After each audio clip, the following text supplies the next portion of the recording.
Oh, John. Well, howdy. John. What are we gonna do with you, bud? What are we gonna I do? What?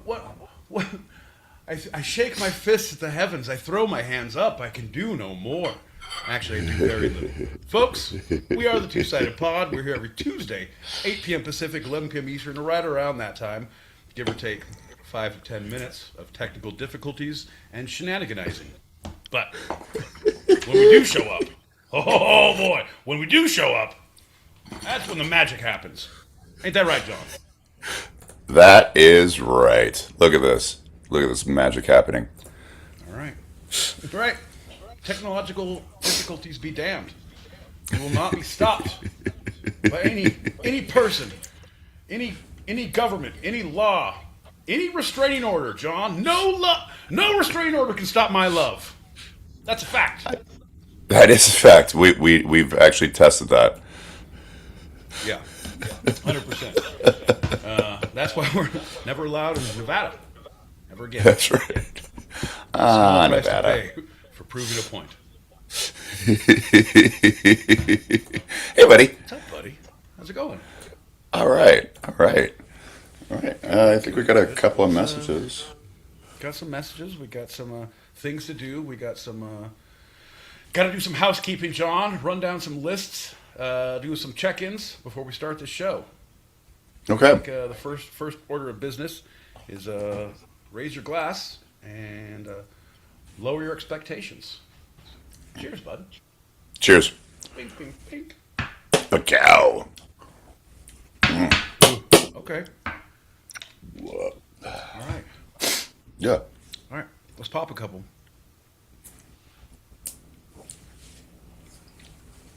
John, what up, Pete? Mr. John, I noticed you haven't turned in any homework, so I just thought I'd check in with you real quick before you actually start the show. I'm docking you 5 points per day, so you might want to get that taken care of. Hell yeah. Hell yeah. I'm telling you, bud. Grading on the curve. You're screwing up the curve for everyone else if you keep up this attitude. Hey, hope you guys good. How's it going? My man, Bloku. Hell yeah. Muse lover. Missed you, bud. How you been? Still enjoying Hey, buddy. Hey, buddy. your post-birthday shenaniganizing, I hope. All It's only right. been, it's Yeah. only been 2 weeks. Yeah. How does it feel Thank you. being older? God damn, I was going to ask the same question. I said, how does it feel being old? It's all right. He can't hear us. It's fine. He's going to go to bed soon. It's fine with you, bud. Good to see you. Well, Oh, man. it's 3. It's 3 out there. It's a little earlier for him. Oh, yeah. That whole... Dude, so I had no idea it was time change this weekend. Zero clue until today. Yeah. Today. Tuesday. No clue till today. It was yeah.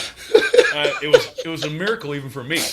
But hear me out. In my defense, I did not go to work yesterday, so that didn't really count. I did have to wake up around 5 to call in to let people know, but I was like, it's always dark at 5, right? Yeah. I get up today, start getting ready, like go outside. Why the fuck is it so dark? Just think about it. Take a shower, get ready, come out, and my neighbor's on the porch. I'm like, what time is it? Like, it's 6:45. Really? Why is it so dark? Time change. Oh. Well, I'm an idiot. Have a great day. It, Jesus. it happened 3 days ago. Well, you know what? I'm a slow adapter of things. Say I'm slow on the uptake. It's not just IQ, it's perception as well. That's right. That's right. You Double, know, double pronged attack there. As you know, I won't even go into it. Everyone knows how much I loathe it. I hate it so much, but I don't want to get myself started, so I'll just move past that. I found most this was one of the times where the people who all know about it didn't know about it. I've always seen it, like, oh, you know what's coming up. Hey, you know what's going to happen. Here's a couple of facts about it. There was nothing on the newsy news. There was nothing on the interwebs. No people were talking about it. It caught them all by surprise. This was an interesting one for those who actually do it. Well, it's the thing is, John. I think as a whole, as a society, as a community, we've decided to take the ostrich approach and just bury our heads, just like we're doing with everything else in the world. It's like, hey, one more thing to put on the plate to forget the fuck about, and move it on. I mean, last year they were saying, "Oh, you know, it might be permanent. It might not. They might not switch back," and then it did. And so I think people just like forgot about it. They're like, "Oh no, that's done now. We're over that." My time zone identifies as a spring. Yeah, My right. time zone identifies as a fall. Well, what are we going to do, John? We're going to have to let the time zones identify how they see fit. I'll drink to that. Now we're going to have time zones going into each other's bathrooms, winning sports for different seasons. God damn it, John. Where does it all end? The Aztecs, we're on to something with their calendar, John. I don't know. Cheers. Cheers, bud. Cheers, buddy. Last one. Look out.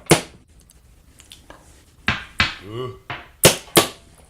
A couple of messages. Let's get started. Yeah. Hold on, hold on. Oh, shit. Okay. Hell yeah. Okay, go. Couple. Rolling on through. Like a biological mandate, I looked left, I looked right, I looked at the clock, and I thought, well, it's two-sided. It's high time I get a pithy comment in. Little, passive-aggressive with a side of degradation. John L. Peacock Esquire. Take it down a button. My boy Pete, I'll wrestle you. I'll wrestle you right now. But in the meantime, take a shot. Gentlemen.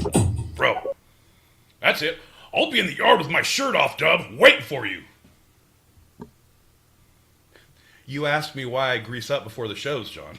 It's for reasons like this. You never know when you're going to get called out. And I want to be ready.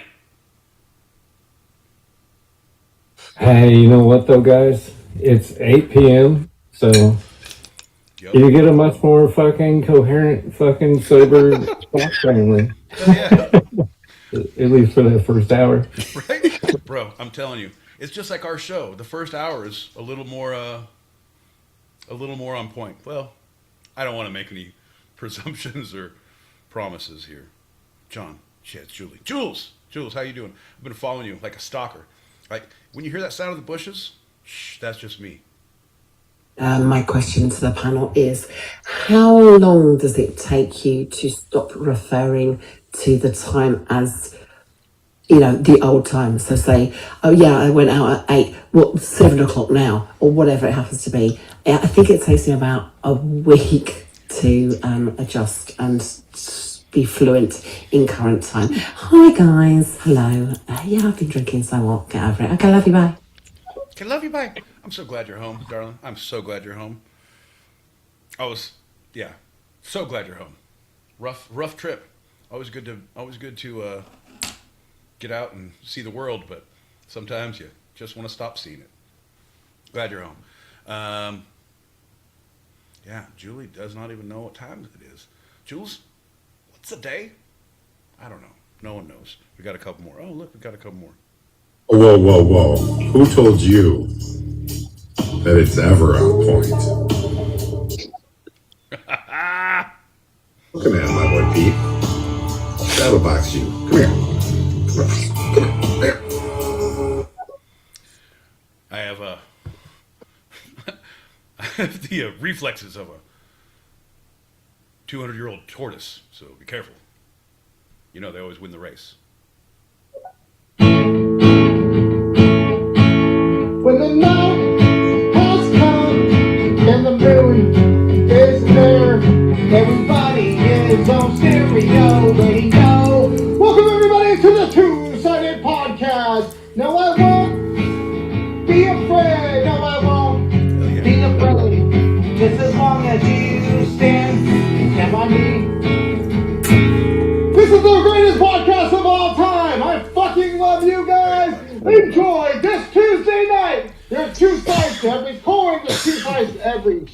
me. But there's only one two-sided podcast. Oops, here we go, ready to go. When the night has come and the moon is the only thing that we'll see. Oh, here we go, ready to go. Love you guys. Love you, bud. Hell yeah. Greg E. King. Greg E. Dudas. That's what I'm talking about, bud. That's freaking right on. That's awesome. Thanks, everybody. Well, you know what time Yeah. that means. It's about time for John to whip out the old dictionary and start reading aloud to inspire confidence and enhance the sleep cycle. You're welcome for listening. Well, howdy.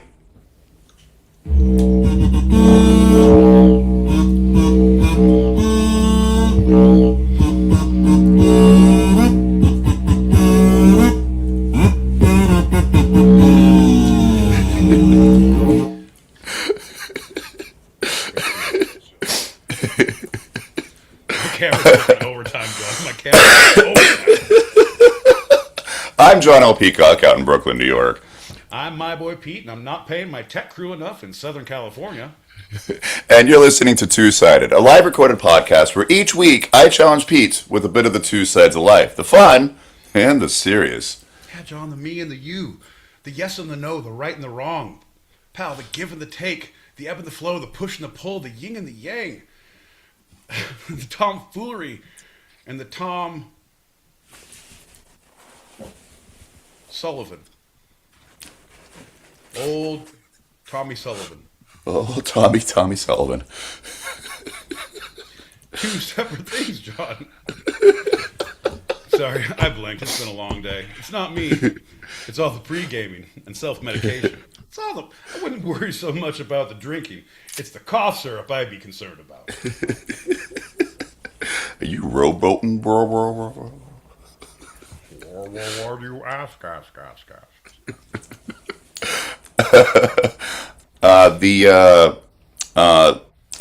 The time change thing, right? Yeah, that probably, everyone's still a little jet lagged, right? It's well, not the people in England. They haven't done it yet. They'll get jet lagged later. Oh, I guess Jules is jet lagged since she just got home. Yeah, and, Tom McLaughlin was saying that here we have it's about 5 solid days of bitching till you get used to and acclimated to the normal. So it's when I say time is a great healer, it's 5 days is a great healer. Anything more than that, you're causing a horrible habit. That's what I learned in the 3rd step of the program. I stopped going after that, John.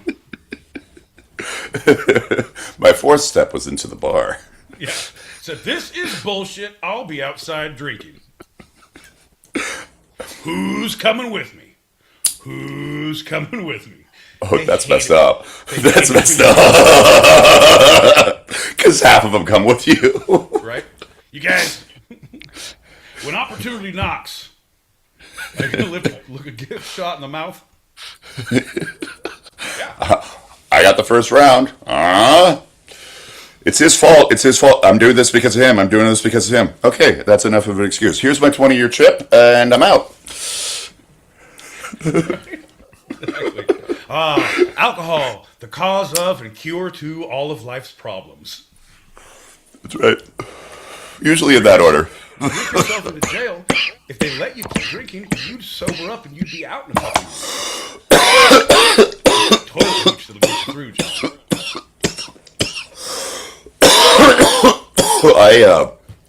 On a completely different note, I keep my watch, as said at the time it was before the whole stupid thing happens, for about a month until I feel I'm ready to switch it on over. I make a point to never set the clock on my microwave or car, so it's always blinking 12 o'clock. Just so, I know that there's another time zone out there waiting to be had, and I just need to find it. That's nice. That's It's nice. inspiration. It's inspiration. Yeah. I don't like to use the word manifesto because that was brought up in my court case quite a bit. So I try to stray away from those hot button issues, the trigger words, as they call them in court. Before we get into it, my boy Pete, I always like to check with a I'll start with a general check-in. My boy Pete, how you feeling? I'm okay. I'm okay. I'm slowly healing-ish. I feel like I go see the orthopedic on Friday Okay. to get the result of the MRIs, which is going to be great. And I'm pretty sure I'm fine. I can, yeah, my knee is huge still. Looks like I have about a nice little B cup on the inside of my left knee. A good sizable. Are you wearing them sexy full length socks? Full like. No more. Once my entire leg went down to normal. Once I could put a shoe on, I was like, all right, I'm not worried about blood clots. I'm good. No one should ever be worried about blood clots. They're the scourge of the earth. Bomba clots are the scourge of the earth, according to Marked for Death, the old Steven Seagal movie. So things are looking up. You're feeling good about the results, even though they're not in yet. You can put your foot in a shoe.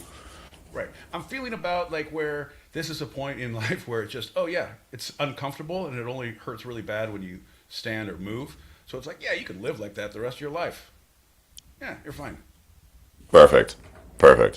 Yeah, so you've come to terms with it mentally, emotionally, spiritually. Ready to move on, John. Ready to move on. Now, are you just talking about the injury, or are you talking about life in general at this point? All of it. Life is pain, John. Anyone who tells you different is trying to tell you something. that you're a mark. And also, I have a bridge that I'd like to sell you over in the Bay Area. Hey, Rube, come on over. Well, I mean, on that note, we're going to go straight into our first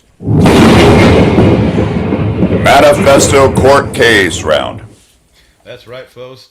Folks, it's not the destiny you want, it's the manifesto you deserve.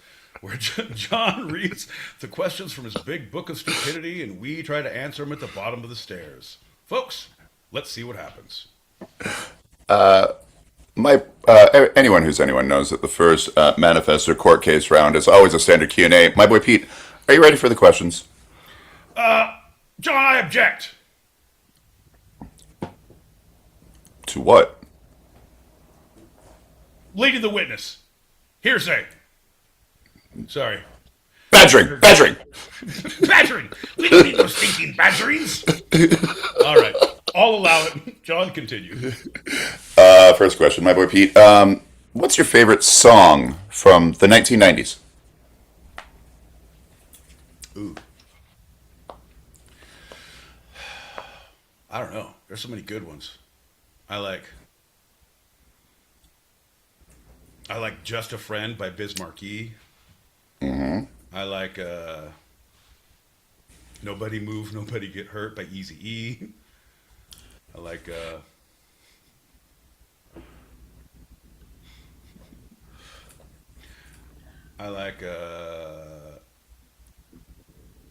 nope, that's it. Those are the only two songs on my playlist. That's all it is. 90 hits, those two.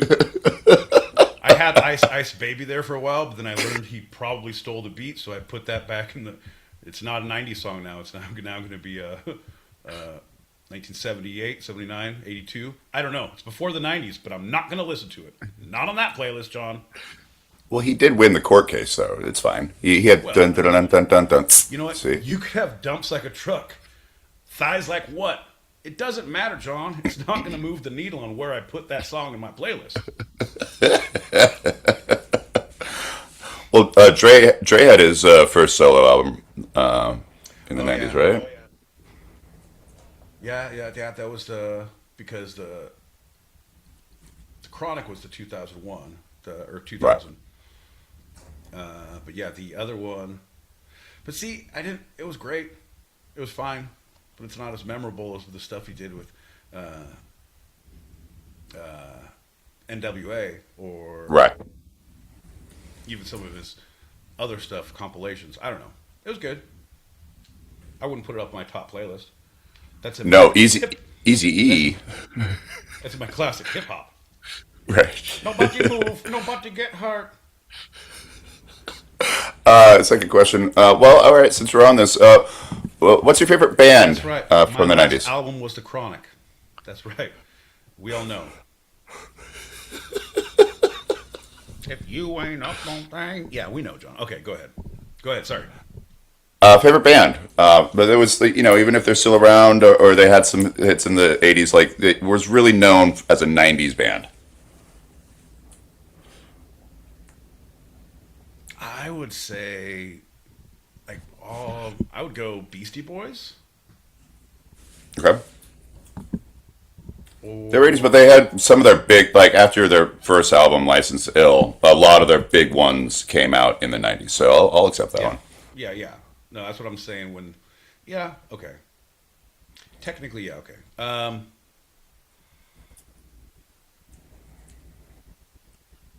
Wu Tang. Wu Tang, yeah.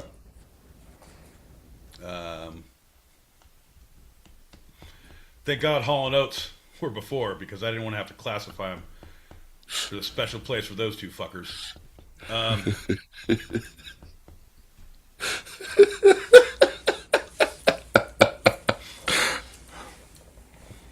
yeah, I would. I'll go Wu Tang. Wu Tang, that's yeah, man, that's worthy of that for sure. All right, next question, my boy Pete. All right, well, let's stick on the vein of '90s. Favorite movie that came out in the '90s? Ooh, there's some good ones. I loved Navy SEALs with Charlie Sheen. Uh huh. Super good. Like quality '90s. I would say Predator. Okay, there you I go. would say. I would say.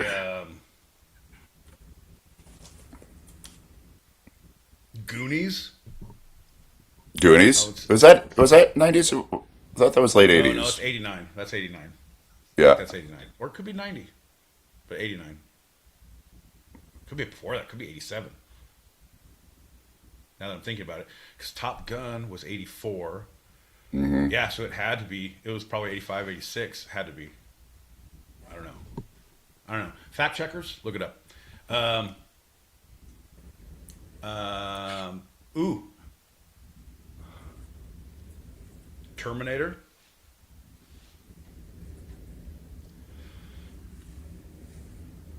Running Again, Man. Running Man. I think yeah, that's pretty '90s. Terminator maybe '90.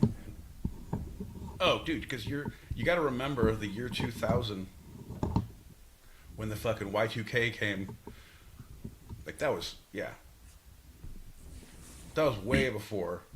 Because 2000 was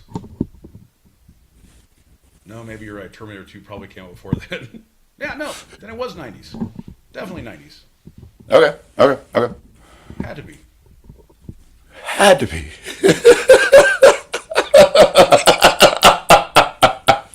88 ish.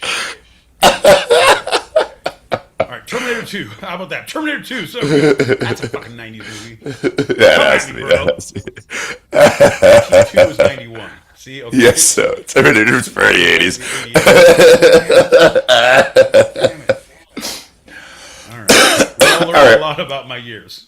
Horrible. Well, this is something that's going to be easier because movies, and music that all kind of blends together after a while. What is your favorite moment from the 1990s? My favorite moment, John. The Yeah. '90s were a blur. So were the 2000s and the teens. We're in the 20s, right? Oh shit! We're past halfway. I had a time change again. Yeah, you missed 10 years, bud. Oh, I hate it when it happens. Favorite moment of the '90s, man. I don't know. I'm trying to think of like great, amazing things. It was Oh, I thought you'd immediately gravitate to one. I was sure that you'd immediately say, "Oh, well, it's this." So I think you were laid up. Oh shit! Yeah, John, the OJ trial. Holy shit! There you go, man. Holy guys, crap.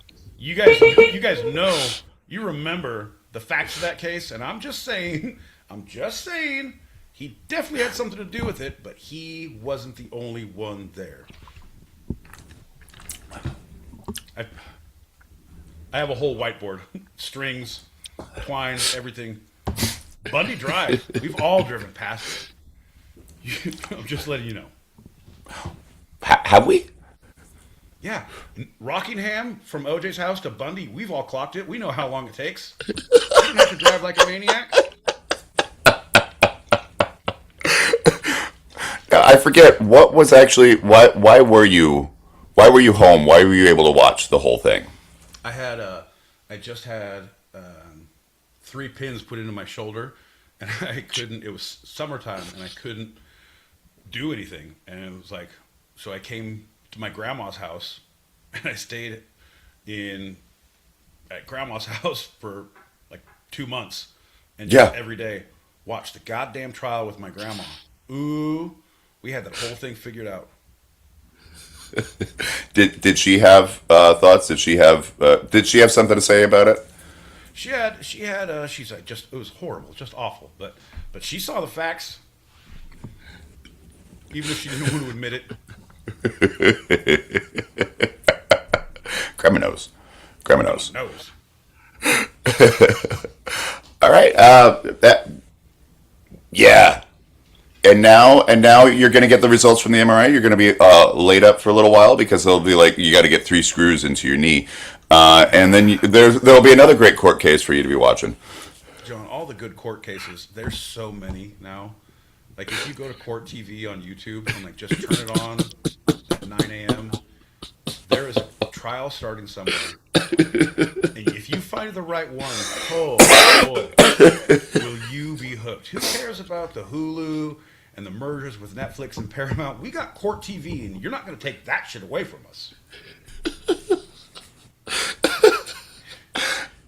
It's on YouTube. Like, is it different courthouses that are just streaming? Yes, full on. Because there's yes, they find the best ones. Like, oh, do you want to see a triple homicide, getaway in a fire engine, but rolled it into a school of ducks, and now we're prosecuting for animal cruelty on top of everything? Like, holy shit, yes. There's no way. Those ducks weren't even, it was migratory season, and their patterns wouldn't allow them to be in this pond. So therefore, your whole case is blown out of the water. Your Honor, I rest my case. Case dismissed. It talks like a duck, and it didn't get rolled over by that escaping fire engine. And Your Honor, my client is innocent. I have to give that one. Case dismissed. You can all go home. Thank you for your service, jury. We appreciate it. We couldn't keep these proceedings going or wasting your time on a yearly basis without it.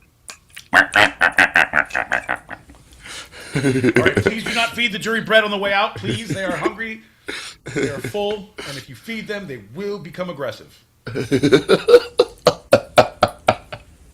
Well, speaking of aggressive, we got a couple of packets to pop, and let's get into our first segment. All right, giddy up. Still the Chronic, but the Chronic was the first album, and then there was Chronic 2001. Yeah. They should have called it Chronic 2. Actually, Slim did in the song. Yep. And, from Forgot About Dre, Slim actually does call it the Chronic 2. Chilling to death, tomorrow's a new. I'm still dope, ill enough to choke you to death with a Charleston chew. Wicked. Slim Shady. So good. But yeah, that was. I'm a little hurt. I'm a little taken aback that you said that about the Chronic 2001, because that's like No, the Chronic 2001. a whole playlist in itself. That's not an album, dude. That's hit after hit after hit after hit after hit. You got Exhibit, man. You got Devin the Dude. All the people showed up on that fucking album, dude. That was. Yeah, that was the, okay. All right. Yeah. No, now because now I'm thinking about the like listening to that because that was the first time I put it when I was living with Q and he put a system in the car, and that was the first album I remember pulling up to him. I was with Henry and we met him passing and we pulled over and he's in my car just banging. He's like, "Yep, almost got it done." I'm like, "Sounds pretty done. Where are you going?" "Just taking it out to see how it goes." You know it's audio, right? You're right. You're right. I'm the girl that you tried to date. Hey, John. What's up, Pete? Always happy to see you guys. What's up to the room? From the U.S. nation. I'm listening. Was on tour at a concert. She had long hair and a short skirt. I just got on stage to perform with sweat. I was walking through the crowd, and guess who I met? I was spitting the air to the picture booth so I could ask you some questions to see if you want your proof. I asked her her name, she said blah blah blah. 9, 10 pants and a very big bra. I took a couple of flips and she was enthused. How do you like the show? She said I was very amused. I started throwing bass, she started throwing back mid-range, but when I sprung the question, she acted kind of strange. Then when I asked, "Do you have them?" and she tried to pretend. She said, I think we're playing too much. I know, yeah.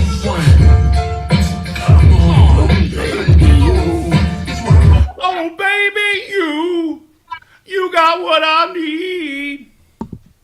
I'm just saying, because I got friends, and that's a fact. Like Agnes, Agatha, Jermaine, and Jack. Forget about that. Let's get back to the story about a girl named blah, blah, blah that adore me. So we started talking, getting familiar, spending a lot of time so we could build a relationship, some understanding how it's going to be in the future we was planning. Everything sounded so dandy and sweet. I had no idea I was in for a treat. Which is the better trilogy? You have Lord of the Rings, or you have Back to the Future. When I say Lord of the Rings, I mean the Fellowship of the Rings, Two Towers, Return of the King. I don't consider the Hobbit can bug off and die. Anyway, let me know. Horrible. All right. I'm not even going to justify that with an answer, but I will answer you with another question. Which of these trilogies is better? Rocky or Final Destination? What's the difference between us? We can start at the penis. We can just scream, "I don't give a fuck," and see who names it. So good. So good. So I'm Joker. Middle name first and my first name reverse. But so they called me Skittles. I don't know. I guess because I'm something like Eminem, but I got more flavor than him. Look, it's simple. Not complicated. My songs relate to the Compton Matrix. Honestly, something that God created. A common anomaly stocked with hatred. It's something uncomfortably calculated. You find it in love and find it in hatred. I guess if you want to find me on Facebook, then copy and paste this. JERRICK JOEJOHNSON. World to beginning to a world, no end. Amen. And Google J3OG. That's me. Just J3OG. All right. I'm at the top of the list. Google algorithm. All right. All right. JCO3. Hell yeah. Give you some love. Not mad. Not mad at that at all. Not mad at that at all.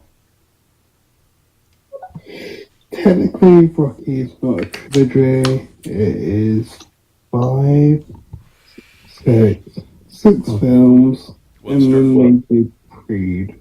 So if you include then there was 4. So that's not a trilogy. And then Final Destination. I think the premise is fucking amazing, but then you just got tired. Like Scary Movie. Yeah. There's nothing else Scary Movies. Scary Movies. Yeah, Scary Movie. 576. All right. Matrix or Debbie Does Dallas? I bet you say you're not going to justify that with an answer. And it's like, what? Have I smirched you? Have I given you a bad name? I mean, I was just curious. I was just curious. Lord of the Rings or Back to the Future. The fact you say I'm not going to dignify that with an answer with your sass, Mr. Sassy Pants. I can only assume you're thinking Back to the Future. I am. I have to say, Back to the Future 2 was probably my favorite. I don't know why. I like that one so much. But Lord of It's the the Rings only was actual just- future one. Yeah, and it was but the Lord of the Rings was just so fucking long. All of them. And I got the extended cuts. I have them, and it was like, hope you don't have shit to do today. You're going to watch Yeah. a movie 17 Yeah. hours later. It like is. listening to the studio recording of Hey Jude. Like 39 minutes, followed by Enagata Davida Baby. It's just a long day, John. The organ solo alone is longer than most of our episodes. Right. Well, that was actually the mother-son dance at my wedding. So I told Mom, "Don't leave the dance floor. It's over." That's when she collapsed, right? 100%. All right, boys, we got her. It's that nice. It's that nice at all. No. Let's do a shot and get into our first segment. Yes, sir. Cheers, everybody. Thanks, everybody, for the YouTubes tuning in. Thanks, everybody on the stereo streets. Cheers. Look out. You know, funny enough, my boy Pete, we're going to talk about the 1990s. What? Folks, we didn't see that one coming, did we?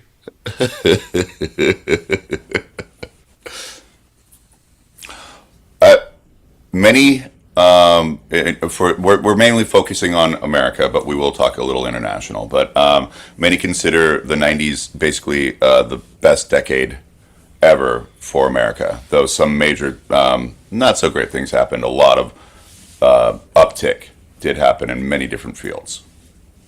Yeah. Fashion was not one of them, John. People pegging jeans and their hair doing weird shit. Bangs. Perms. All that shit. Horrible. I feel that was coming out of and a response to the 80s because it shifted by mid 90s with that one. I know what you're talking about. Yeah, no, but then we got the grunge era. We got Kurt Cobain. We got all the flannels around waists. I think we were all guilty of tying a flannel around our waist at some point. What are you, a fucking lumberjack on spring break? Either wear it or don't wear it. Yeah. Yeah. If you wear it, you're lumbersexual. If you don't wear it, then you're just copying Kurt Cobain. And we know how that ends. If you don't wear it, you're lumber sexist. Lumber sexist. Yeah. Oh, you don't support the lumberists? I never pegged you for a lumber sexist. No, I'm pro lumber, John. I'm all lumber. The thing is, my favorite thing about so you hear them lumbering down. What's that? Oh, the lumberists are coming. Did you hear them? It's like red coats, but it's just flannel. All around their waists. God damn it. All right, so it's mainly known as a decade of relative peace and prosperity because the Soviet Union fell right at the beginning of it, and that big old decade-long Cold War where everyone was like, "We gonna get blowed up at any second." Yeah, isn't it nice to have that back? Right? I tell you, Yeah, there's yeah, but nothing to get the blood flowing like a threat of a zombie apocalypse or a nuclear annihilation, folks. And also, John, as Jules pointed out, never use the word pegged to me ever again. okay, I do wonder. So that was the end of the Cold War. You say it's coming back. What side are we on with the whole Russia thing in this one? Because that was like basically it was just one versus the other. Oh, John, see that's the beauty of it. That's what keeps everyone guessing. We just don't know. We're not sure. Are they our enemies? Are they our closest allies? Super arms. Yay! It's like going to a cocaine party when the cocaine just ran out and you're the last one in the door. and everyone's real itchy, and they're all armed. I don't know what kind of cocaine parties you go to, John. Mainly the porno kind, like in Boogie Nights. Oh, yeah, the '90s were a hell of a time. Better back then.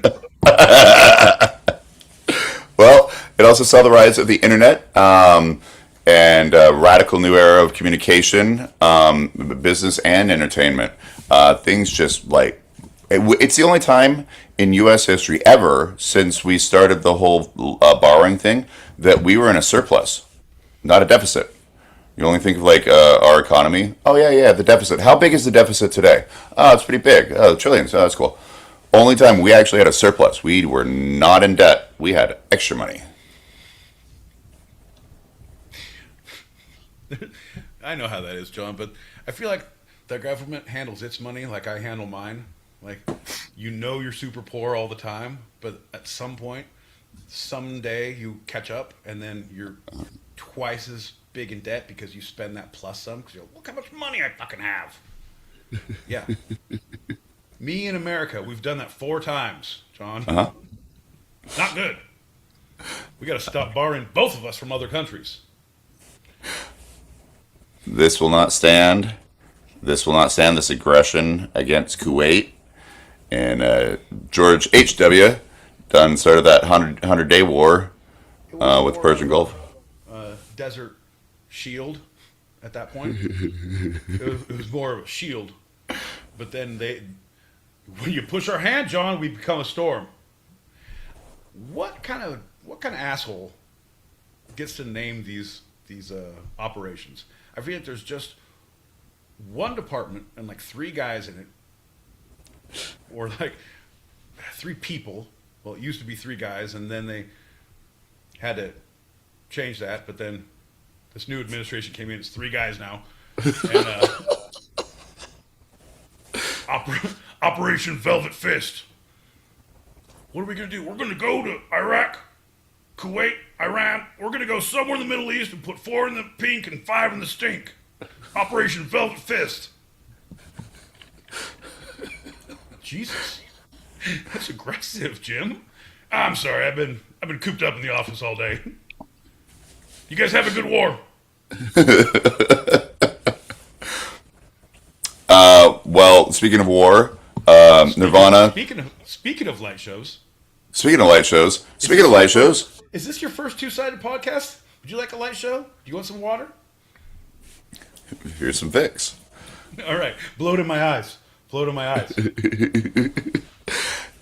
That always sounded normal, given the circumstances. But really, think of any other. Just blow in my face, bro. No, it's not. Just blow in my face. That's why it's such a beautiful environment. You show me one other place where you can say "blow in my face" to a stranger, and they're like, "Cool, you want a hug?" Man, try that at the Denny's. You will get moons over my hammy. All right. Well, so yeah, light show, war. Nirvana declared that war on the hair bands and won real quick, creating this new genre called grunge. Let's get our our pleather. What do we wear around our waist? What's the thing called? Flannel. That's one. Lumbergar. Yeah. What do lumberjacks wear underneath their flannels? What? Lumberoos.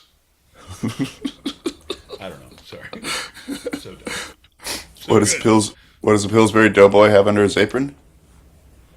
I don't know. Donuts. Anyway,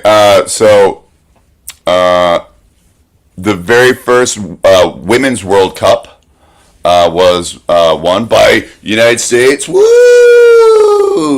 Led by Mia Hamm, the star forward. I do believe she actually is related to John Hamm in some way, but I didn't care to look it up. I was like,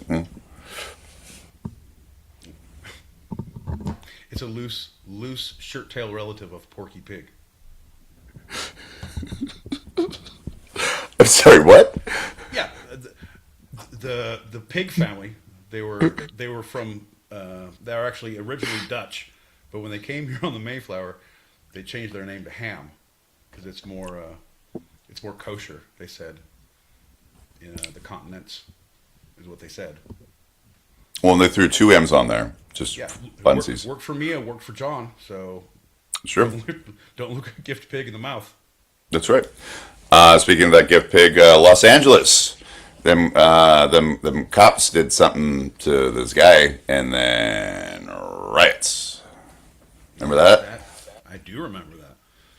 I was driving from with my buddy. I caught a ride from Sacramento to down into like San Diego. So Oh, okay. we took the 5, and you're going through L.A. and it's like you see smoke and you see things and like, okay, well, I'm glad we got gas. It was very it was like it was packed on the freeways and things were fucking crazy. Holy crap! And that's just people getting out because the getting's good. Yeah. CDs, Endo, Stereostack. Ooh, things that came up on loop. Ding, ding, ding, ding, ding. Speaking of Sublime, a quintessential '90s band, worth mentioning. So Great good. song commemorating that moment. It was all about getting yours. Like, oh, okay, this is lawless. I need a couple more stereos for my studio. Yep. No, I mean, that's back when you could do that. You know, people, silly idiots, think they can do that nowadays. You can't do that nowadays. You can't do that. Like there's so much facial recognition and everything. Yeah, I wore a mask. Doesn't matter. don't matter. Doesn't matter. Don't matter. You took it off at some point, right? Yeah. Yeah, There you go. yeah. I mean, Times they're are all better, John. The porn they're all- parties, the mass riots, John. You just knew how to live back then. Well, I mean, so many of the Jan 6 people were like, "Oh no, they'll never find us." I mean, they're all free. Not one of them really faced anything, but a lot of them got caught. Well, that's the thing. It's social media. It's now everyone posts everything about everything, and then Yep. someone's gonna see something and say something. Yeah, and it's like there's pictures of everything, Yeah, like everything. You go for a walk down your street, and like cameras on all the corners, and it's great. That's fine, but I don't know. well, let's not talk about nowadays. Let's go back to the '90s when it was a simpler time because Toni Morrison became the first African American woman to win the Nobel Prize for Literature in '93, and right around then, Nelson Braxton Mandela. came out with some amazing hits. Oh, Again, '80s. Tony Braxton. I didn't say Tony Danza. Tony Danza was hey, who's the boss? Hey, me, Tony, Angela. It wasn't him. It was Angela. Everyone knows she was the boss. That's a stupid thing about it. All right, fair enough. But the freaking apartheid ended. Yeah. They released Nelson Mandela, who did not die in prison in the '80s, like some people believe, and he became the first black president of South Africa in '94. So, that was a huge thing because he was there for a while. They had songs about it. Free Nelson Mandela, which has turned into a great mix on the techno scene. Okay. They also tell them what the Illuminati did during that. Do you remember that? I can neither confirm nor deny the allegations you set forth against me. I plead the fifth. And also, Illuminawa? I have no idea what you're talking about. Blink, blink, stomp foot. You passed the second test except for the winking, so we're gonna have to work on that. And I'm not gonna tell the Grand Poobah. So anyway, Princess Di and JFK Jr. They had some accidents, vehicular accidents of one sort or another. Thanks, Queenie. Wait, she killed JFK Jr.? Yeah. Well, she was also involved in JFK. I don't know if you read that recently. she was Queenie by then. She saw so many presidents come and go. Oh, I'm very aware, John. She's all over the files that I got my hands on. You know what I mean? Uh huh. Uh huh. Okay. You sticky little fingers. Who got away? You saw the court case. Who got not guilty? Phil Spector. That's right, Phil.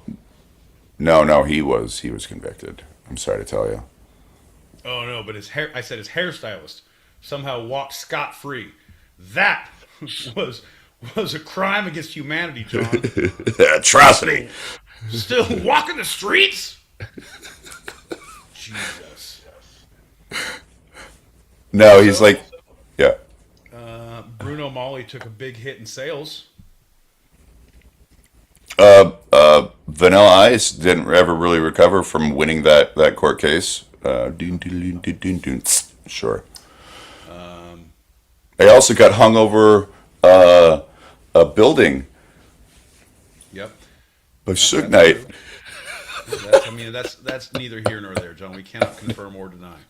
Suge says it never happened. So who you gonna believe? A music mogul or a handyman carpenter, washed up, rip up artist? Come on, John.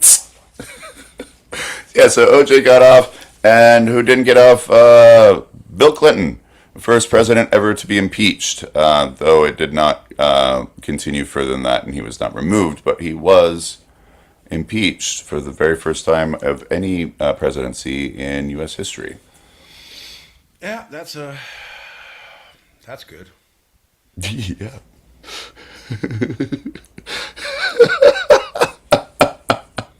Well, it's been a lovely walk down memory lane, John. I have to say. Yeah.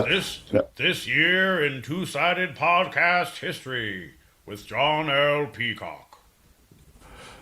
All right. McVeigh, all that stuff. The manifesto, you love talking about that. We've already done all that stuff. Let's just go to the big finale. What was everyone dreading because of the internet and because of some idiot only putting two numbers for the date? What was everyone dreading at the end of the decade there, my boy Pete? It was the Y2K, John. It was the year 2000 when all the clocks would reset. We'd go back to the Stone Ages. How'd that work out for us? We're dumber as a people and technologically more advanced than we ever were before. My boy Pete. Holy crap. I mean, that sums up the 90s and American history in general. We're dumber as a people and more technologically advanced than ever before. 100%, John. 100%. This is why animals eat their young, to avoid problems like this. That and the lack of opposable thumbs. So, How does that work? I get the first one, but lack of opposable thumbs, you just like, I'm gonna eat my young. No. It's part of the, well, because you can't open the door to the grocery store and you can't get your wallet because you can't pull it out and sort through bills. So therefore, no fresh produce, no frozen pizzas. Good luck opening a bottle of booze. I guess these youngins are the only thing left. Hence the lack of technology. Would it be better if I had Marlon Perkins? Or animals eating their young. What a wonderful night. Attenborough? What's his name? Fortinbras? I don't know. David Fortinbras. David Fortinbras.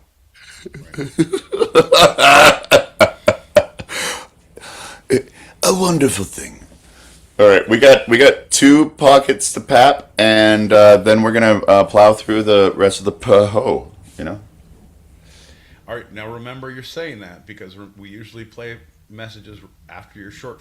But if you're saying we're not playing messages, then stick to your guns and don't say we're playing messages when we get the short. I think we are connected. because I've always said that Back to the Future 2 is my favourite. And it's scary because I was watching How I Met Your Mother because I'm fucking awesome. And they do these kind of like flash forwards, and it's like, 2030 and stuff like that. So you're like, it's 4 years from now. Shit. I'm telling you, like that. Yeah, How I Met Your Mother. That's also a very underrated show. Earlier today, I just finished watching the reboot of Scrubs. I actually cried. I wish I was making that up. And this is recorded, so this is going to be used against me, but I don't care. I fucking cried. I love Scrubs. It was so good. On that, I had to go back. I realized I hadn't watched the last few seasons, so I went back and I'm on like I have 2 seasons to go, and then because I watched the first season of episode of the reboot, which was really good. So now I'm like going back. Great show. You don't have TV like that anymore. Now we have the Beast Games, which is great because you can fuck another person's dreams for the small price of your soul, and that's priceless. Great. That's fantastic. I actually didn't know. That's my own blind side. That's my own blind spot. I didn't know they had a reboot. Yeah. When did that start? A month ago. It has Oh, a okay. handful. Very recent. This year. Is it all original cast? Yeah, everybody. That's right on. Okay. Yeah. Yeah. I don't know. Yeah, it's definitely worth a look. All right. Well, let's look into this here shot glass and. All right. This is where the problems start. Yeah. It gets solved. Pagal. Because we're going to go directly into our next Manifesto Court Case round. John, I object. To what? This line of questioning. Leading the witness. Badgering? Introduction of... Badgering? Badgering? We don't need no stinking badgering.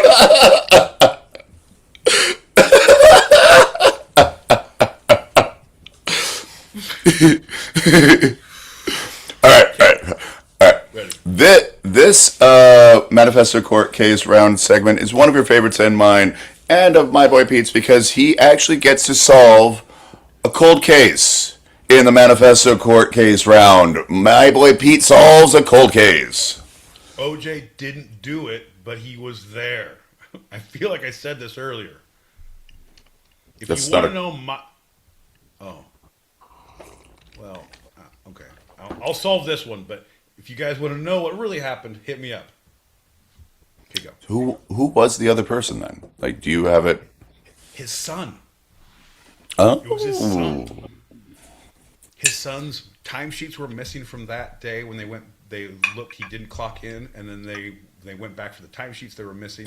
He was a chef he had knives that would be fitting that size. Why would OJ do it when there was, he only had one nick on his finger, and it looked like the entire backyard was torn up because there was a huge fight with Ron. John, you wouldn't have a nick on your finger. You'd have something on your face, on your body, on something, but they never took pictures of his son. His son, as soon as it happened, went on vacation and left and was gone. So much. I'm just saying. John, I'm just saying. And that is my boy Pete solves a cold case. That's right, ladies and gentlemen, he won. Guys, I'm not good at much, but I'm good at legal jargon and solving cold cases that may or may not be cold. Lukewarm cases. Yeah, super right. hot cases. I mean, Anna Nicole, she was pretty hot. But I'm going to save the other one for a later date.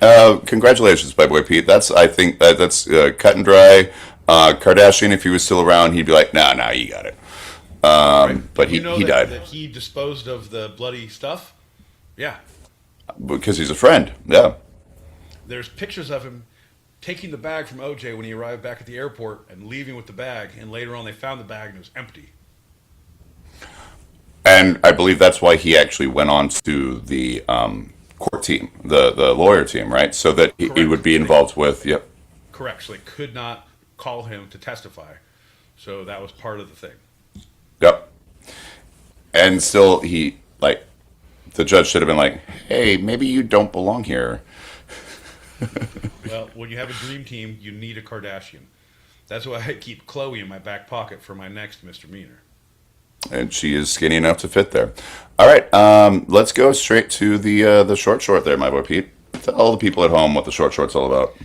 Short John reads a single topic from a single source and sets a timer for a single 5 minutes. After which we are done discussing, the timer goes off and we all move on like nothing happened.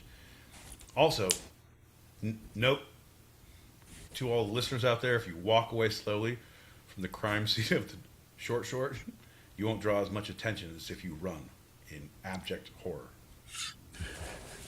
Just saying. All right, my boy Pete, I think you're going to like this one because the headline, before I start the timer, the headline, you ready for the headline, my boy Pete? And so it's a single source. Where could these sources come from? It could come from anywhere, John. It could be from a magazine, could be from a billboard, could be from the inside bathroom stall at the Grand Central Station. We just don't know. This one, the headline is a quote from my boy Pete. Oof, you guys, this guy, pretty sure we're about to hear some truth dropped on us. I don't know what it is, but I know this guy speaks in riddles and conundrums. So let's all hold on before we pass judgment. All right? All right. My boy Pete, take a quick guess of anything I could be quoting, and I'm just going to walk away for 1 second. What do you... I don't know, John. I don't know if you're aware, but I've been doing this show every Tuesday, 8 p.m. Pacific, 11 p.m. Eastern. That's right, that's 4 a.m. or 3 a.m. Greenwich Mean Sandwich time if you happen to be experiencing the time change across the pond. We just don't know, John. But what I can tell you is if you're asking me to guess what quote you're going to use, I can't begin to understand.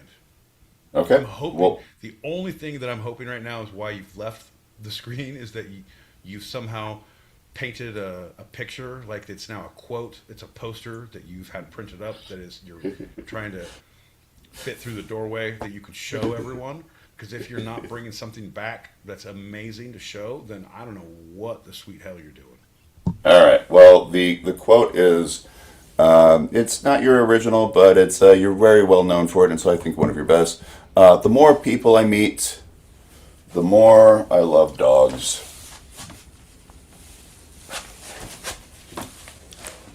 Oh, Jesus Christ. I don't. It's your dog's great, John, but for some reason, it make me don't like that dog. Like, I would not want to hold that dog because you took that time to do that, and now the dog feels about you that I do. Like, oh God, put me down, leave me alone. Is that all you're saying? She's yeah. The more people I meet, the more I love dogs. Not you, not your dog. You and your dog are the same effect on me at this point. Oh, Pete. At least put your dog on the couch and prep it. Or at least call it instead of like, let me go retrieve it down the hall. It's at the sitters.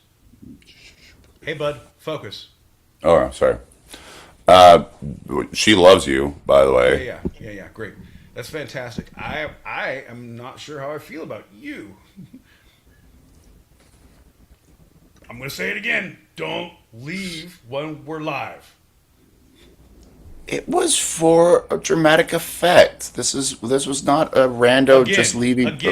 Again, your dramatic effect and what you think is fantastic is mind-boggling.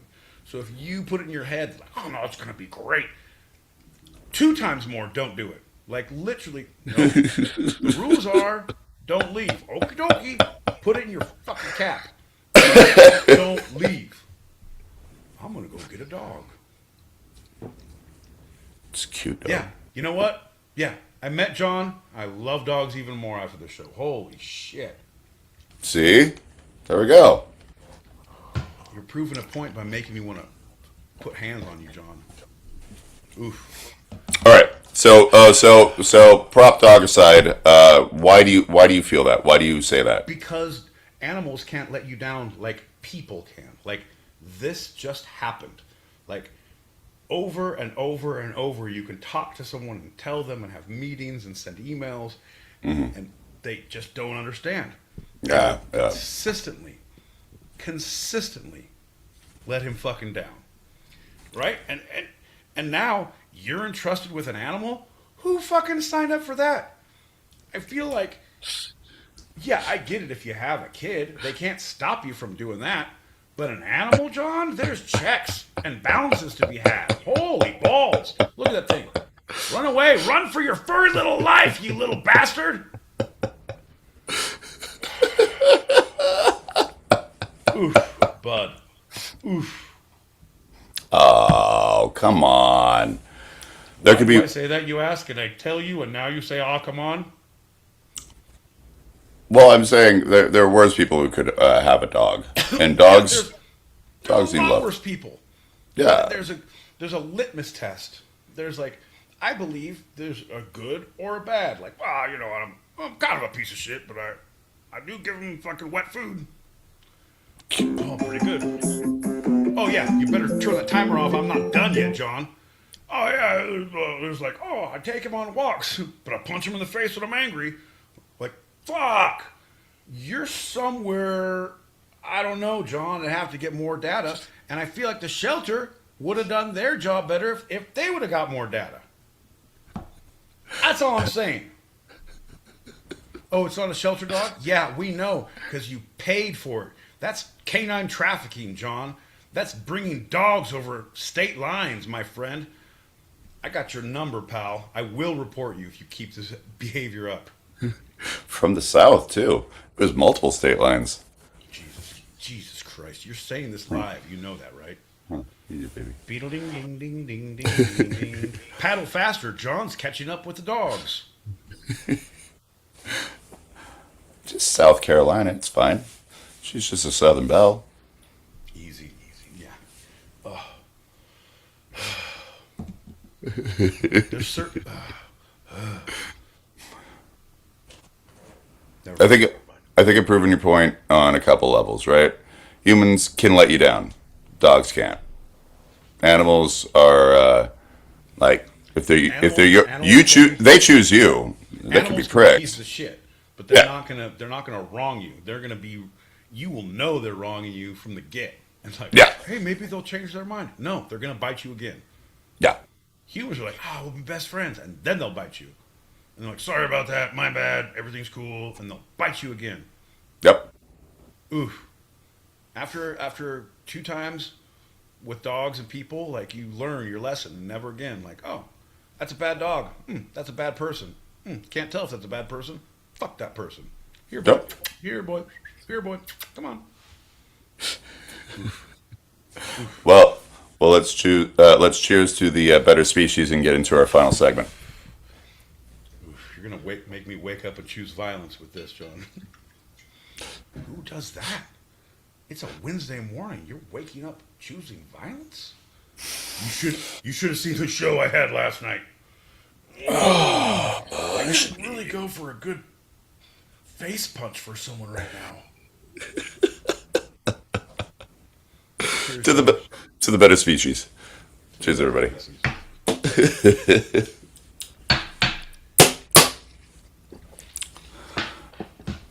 Ding, ding, ding, ding, ding, ding, ding. We're gonna finish up with William Tell. Ooh, one of my favorite overtures. Huh? One of my favorite overtures. The William Tell Overture? Oh no, it was the maneuver, the William Tell maneuver. Oh, yes. Tell people at home what the William Tell, as you call it, maneuver is. Or the trick. Well, when the Heimlich ceases to work, what you got to do is you make a fist and you put it right up against the taint area. Why do tell? Well, that's when the music starts playing. Cannon. Every cannon. Uh-huh. You're gonna. I don't know where this is going. But I feel like it's gonna get pretty bad, so I'm gonna stop before we get to the finale. The crescendo. I don't know if that one was ever actually finished, funny enough. I think it is the unfinished. Yeah, because I feel like once you start, nobody wants to finish. That's right. According to a popular legend, William Tell was a peasant from Buglen in the canton of Uri, which is now Sweden, in the 13th and early 14th centuries. So we're looking at 1300s, essentially. Okay. Glad we had all that information. Buggen, which was Sweden, in the 13th or 14th century, which was essentially the 1300s. Hey, he was born in Sweden before it was Sweden, long, long ago. Huh? Yeah. Austrian authority. He defied it, and he, a legend goes, is the person who sparked the revolution against the Austrians and gained independence. The biggest thing he did. Shot an apple. From where? From a head, from the top of a head. His son's head. With a crossbow. Number one, fuck that kid. I like the dog better, so if this one goes, I have Rusty. Uh-huh. Dad, can you stop humming while you're aiming? And why do you keep on jerking the crossbow up? That's the cannons, boy. That's the cannon. No, that was Pockabilly. So the reason why I didn't fully understand why, because I didn't look into it until I did. Do you know why he had to shoot an apple from the top of his son's head? 99% sure it was something to do with defying gravity, because Sir Isaac Newton also had an apple, but not a crossbow. So I think that it was something about proving the Earth was flat, and gravity. Apples fall up if you shoot them from. No, that would be hereditary. It'd have to be your son. Wait, I know this one. So, when you conduct an orchestra, nope, that's not it. It was before that. In the Garden of Eden, there was the apple. No, the serpent said to William Tell. No, that's not it. I don't know, John, but I feel like it's a lie, because shooting an apple off your kid's head should not spark a revolution. So I feel like this is a wives' tale, and I feel like it's all hearsay. So I'm going to say it's fake. Final answer.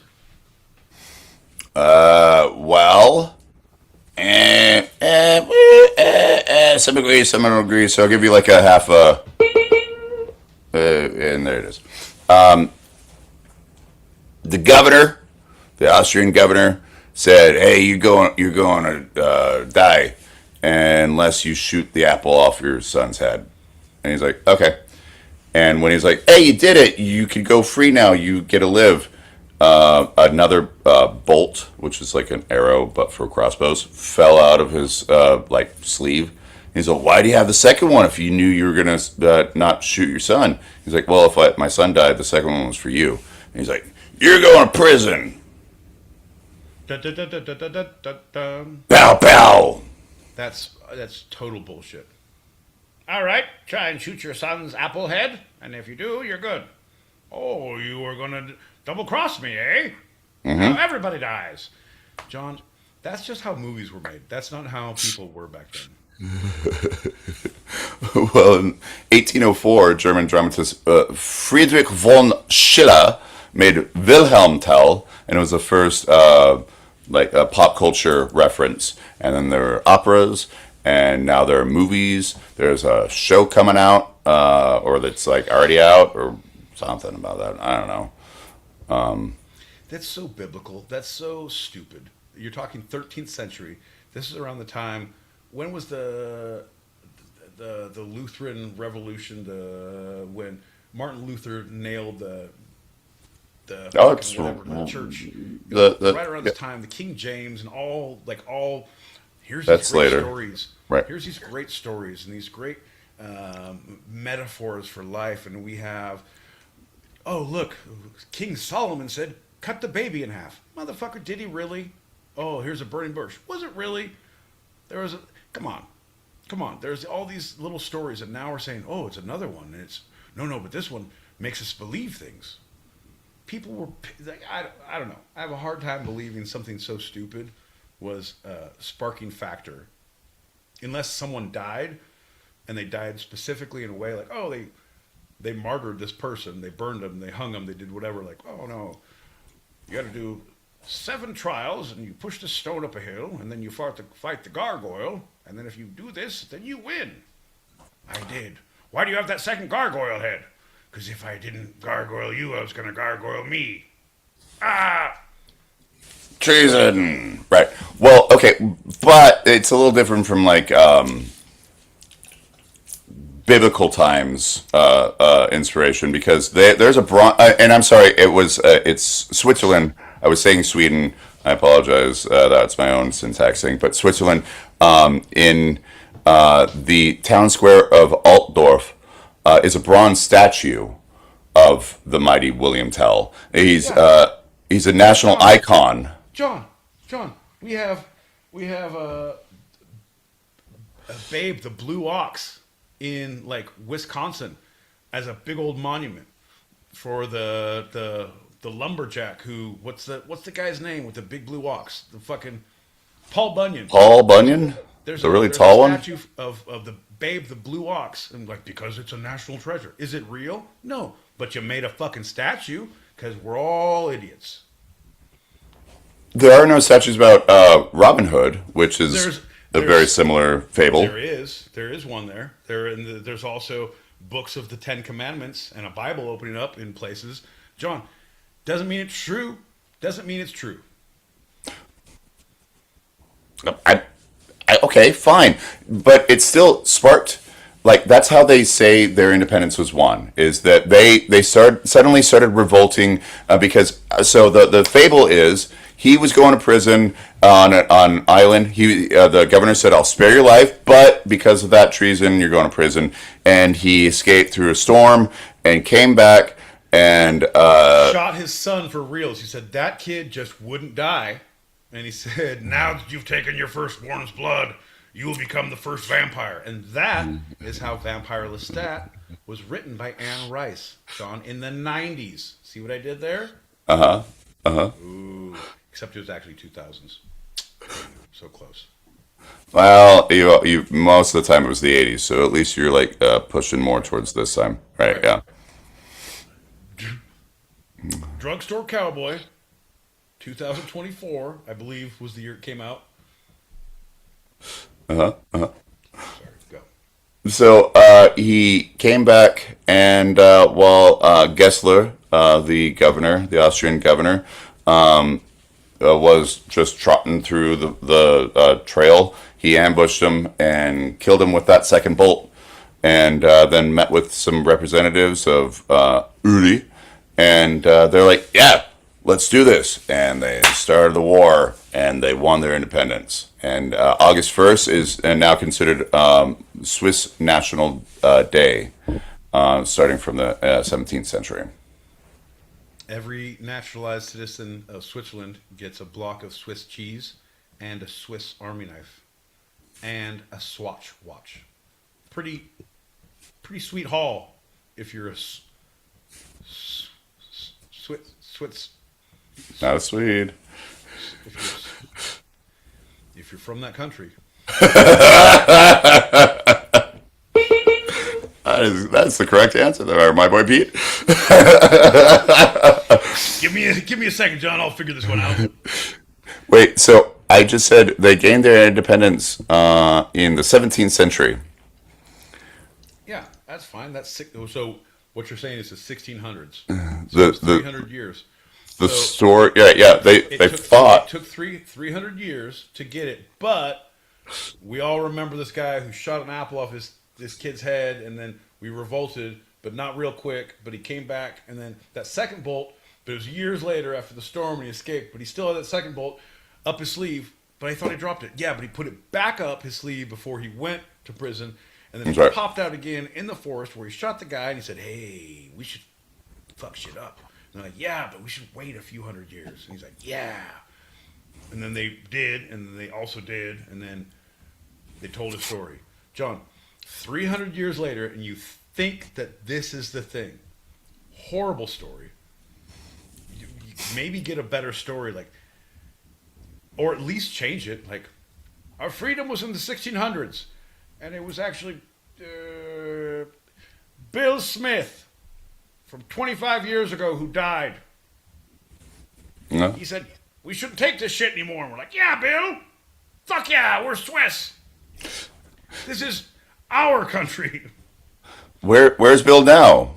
He's dead, so we can't ask him. But it's only 25 years ago, so it's very fresh in our minds. And what happened then is we all got our Swiss Army knives and we all pulled the toothpicks out. We said, "We'll attack at dawn with toothpicks." A two-pronged attack. Yes. Ooh. And you need two knives for two toothpicks. Yes. All right. Well, they recreate this whole thing because it is internationally known. If nothing else, the whole William Tell trick. There's a quiver archery range recreates it every year. It's called the Tell Tourney. Bro, I feel like if this was an American tradition, it would evolve into something like it's a big old carnival fair where fathers and sons can come. Dads have to pound like a 6-pack or a 12-pack or do like 5 shots, and then make your boys stand over there and try and shoot that apple. So it's still with crossbows, and it's pumpkin heads. That's with an apple on top of it. And you could use a bow and arrow as well. It's between the two. They allow both. Woman, who have you been sleeping with? That's not my face. Whose boy is this? Pumpkin-headed boy. I will kill him. And then when you hit the pumpkin, they just think you're mad that your wife's cheating. Why are you always the pumpkin patch? I aim correctly.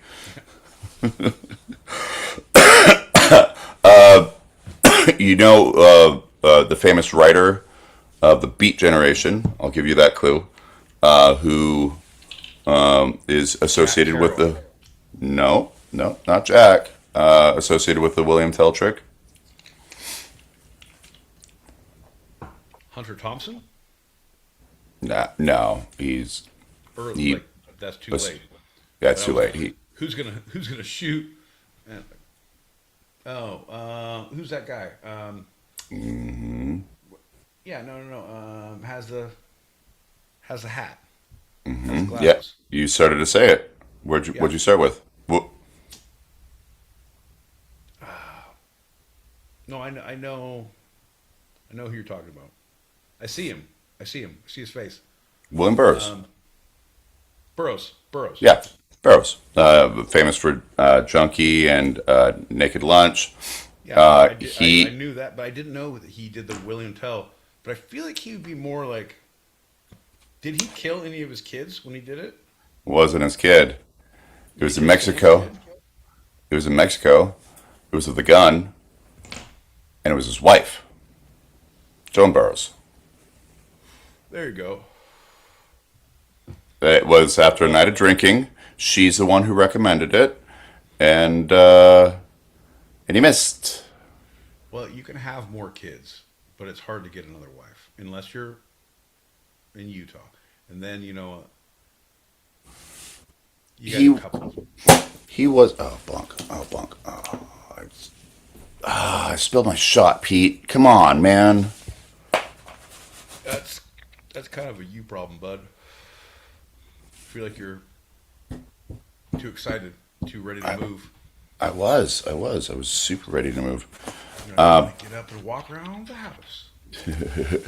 Yeah, Bill Burrows accidentally shot his wife in the face, and the Mexican government said it was truly accidental and let him go free. And he came back to America and started his career and came out as pretty queer. And she knew about that beforehand. That's the thing. Like, it's not like he was hiding that from her, but he was hiding it from the world. And after Again, she John, died, Again, John, I love how gullible you are. You're like a commandant of the Mexican police state. You just believe things at face value. No, yeah. nobody knew except her, and only after she was dead and couldn't refute it did I write about it, and no one else could refute it because they didn't know about it, and therefore there is no motive. Well, I mean, to refute that, the Beats did know about it. Kerouac and Ginsberg were very aware as well, and his private circle were all aware. And they were married, and they did, get it on, but he also got it on with guys. And people around him knew about it, but he couldn't publicly come out. So it wasn't like she's the only one who knew, and he came out with those facts. Jack Kerouac was. We all know that she was threatening to go to the media with it and to ruin his career. We knew that, John. If this was a cold case you were going for before, I have some theories we could flush out.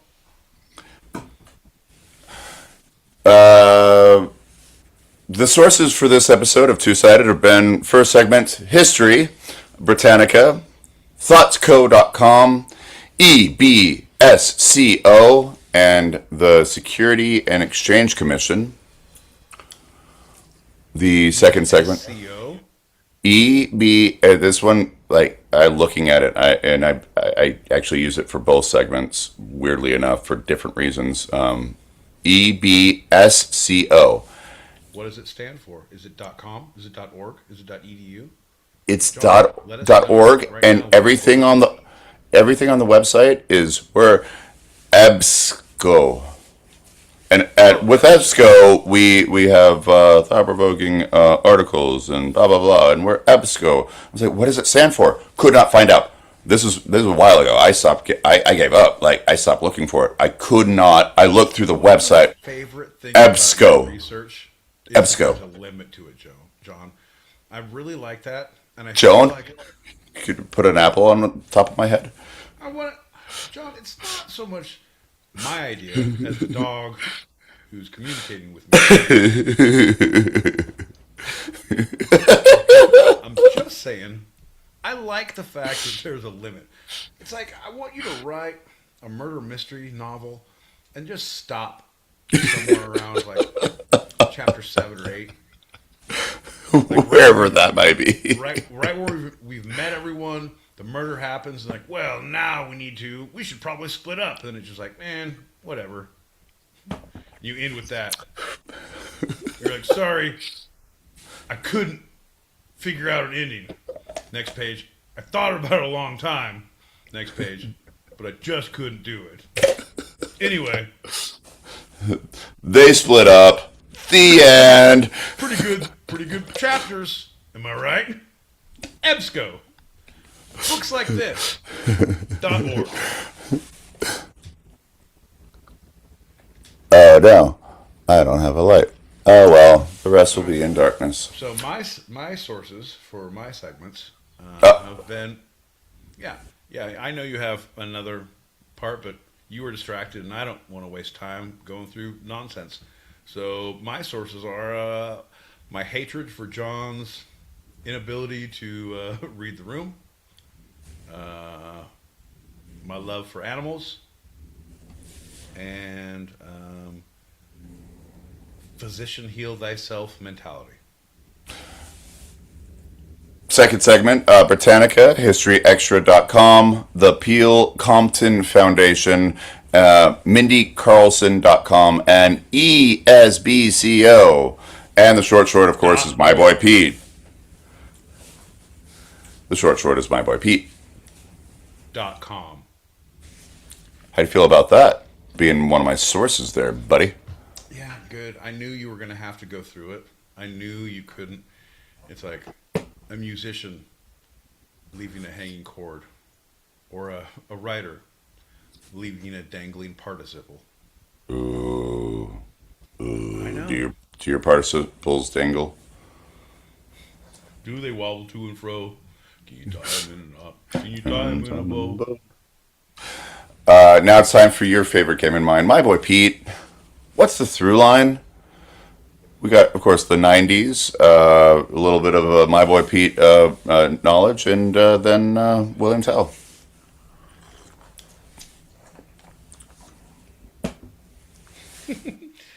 Everything good in life was killed by its father before its time. No. That's not true.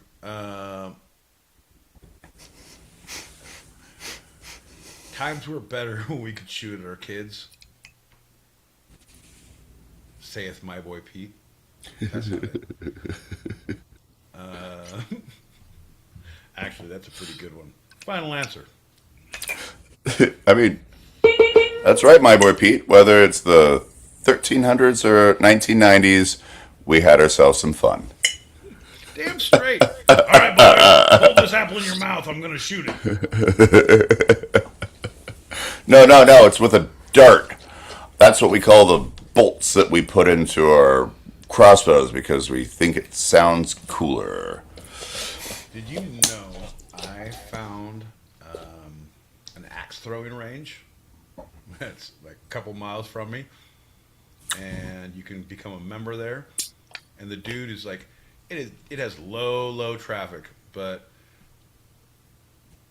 he's very like upselling and super like interested that you are here. Like there's no one here, and holy shit, hey man, so like it's fun. Like if you like it, we have leagues and tournaments, and once you qualify in your regionals, you go to state, and state you go to semi final. And he's like, yeah, come over here. And there's a wall of pictures, and here's like 25 people. He's like, yeah, we practice once a week. You come in, fucking throw for an hour and a half. It's about 4 sets, and Did I just become an axe thrower? Am I going to be the captain of an axe throwing team? Nope.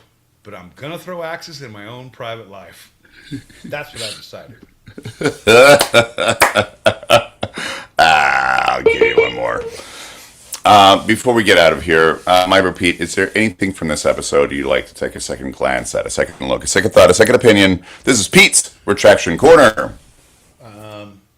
Yeah, I feel like I should have been more present in the 90s because I know it all, but I need people to remind me of it because things were great back then. Like but I feel like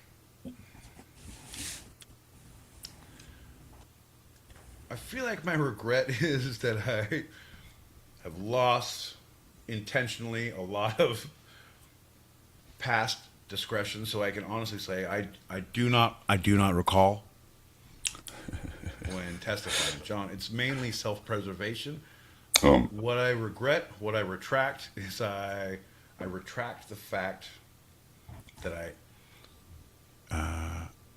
do not recall.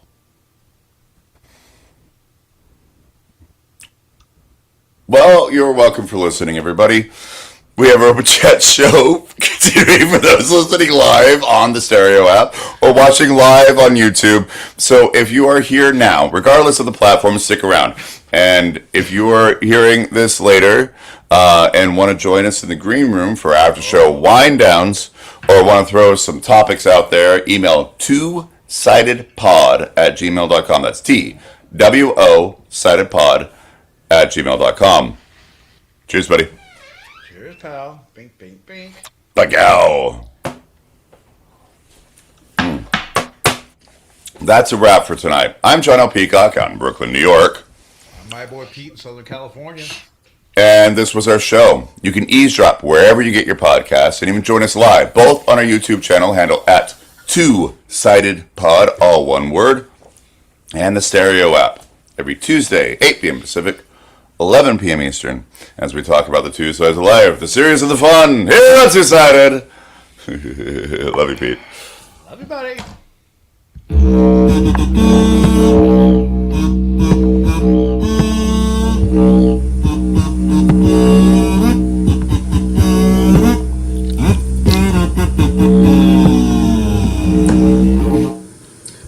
All right, folks, we're just about in the green Hold room. on to your butts. Here it comes. Just resetting all of the pyrotechnics, and we're here.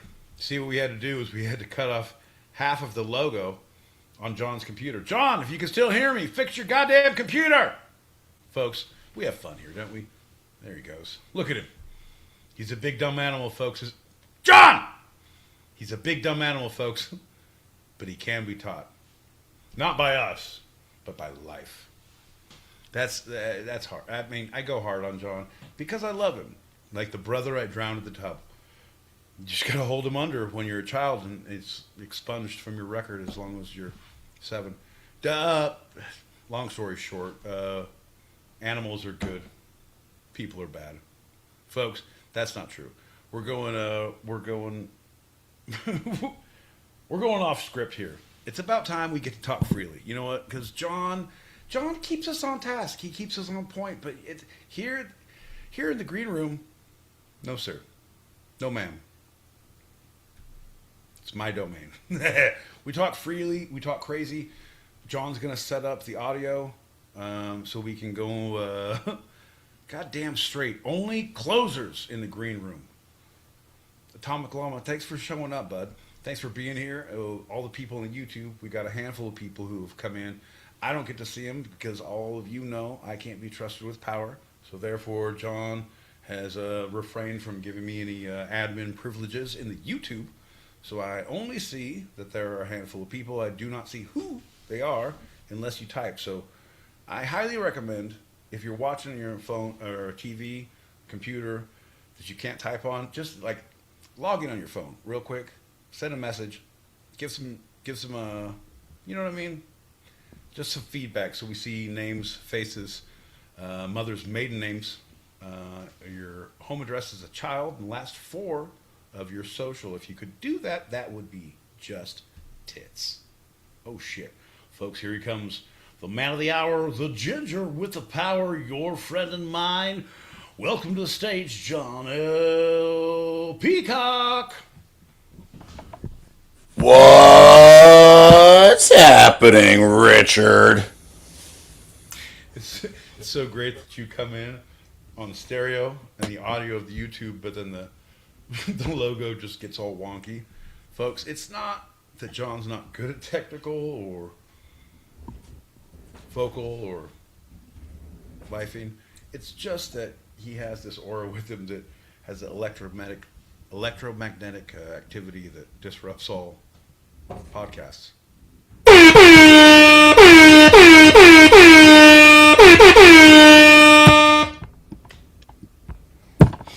Look at him. Look at him, folks. There he is. In all his glory. Welcome, John L. Peacock. Bud, Hi. I would like to write your biography. Huh? Yeah, I'm gonna do a little research. I'm gonna write your biography, but it's gonna be in a flip book. It's gonna be a Like a yeah, stick figures. yeah, pretty much. Yeah, a lot of interpretive, just metaphoric stick people doing things.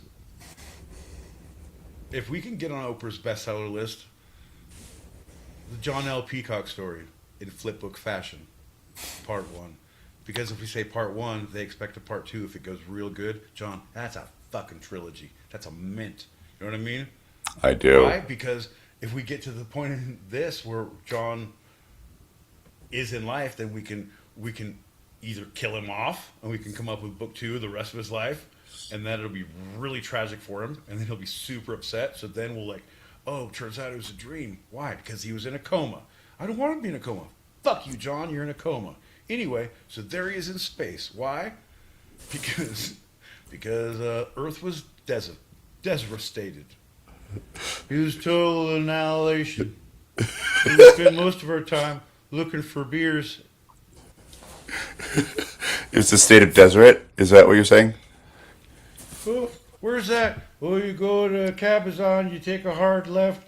It's over there, Deseret. All right. Hey, give me the star and pop those 2 packets, and I'll be right back. I don't want. John, you didn't go deal with your business and all the time you were gone? What Nah, were you doing? don't worry about it. I just. Again, you boggle my mind. I could have gone through these packets.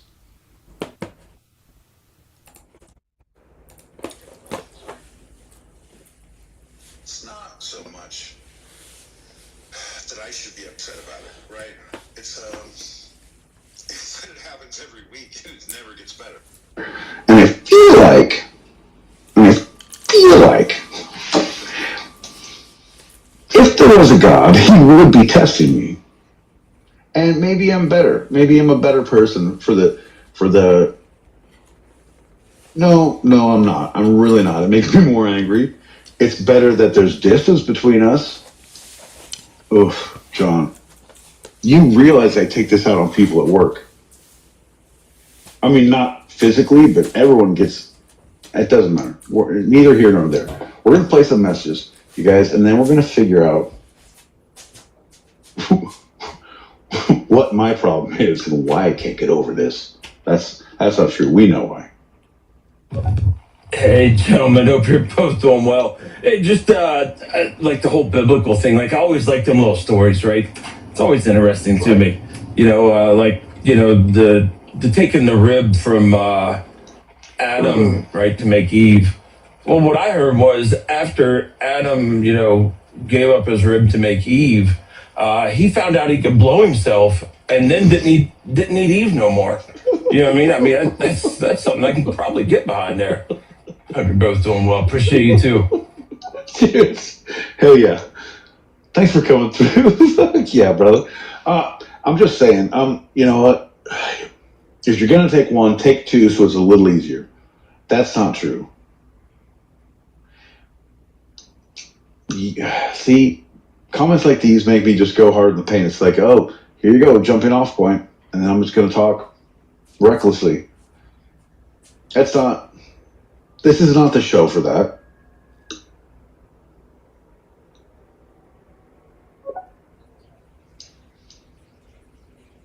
Hi. Who's a good Pete? Good job. You guys.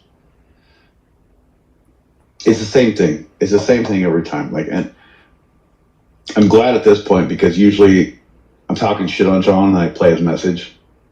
Not today. Not going to get sucked into that today. I'm going to talk horrible things other than John, and he'll still come back. But you know what? Neither here nor there.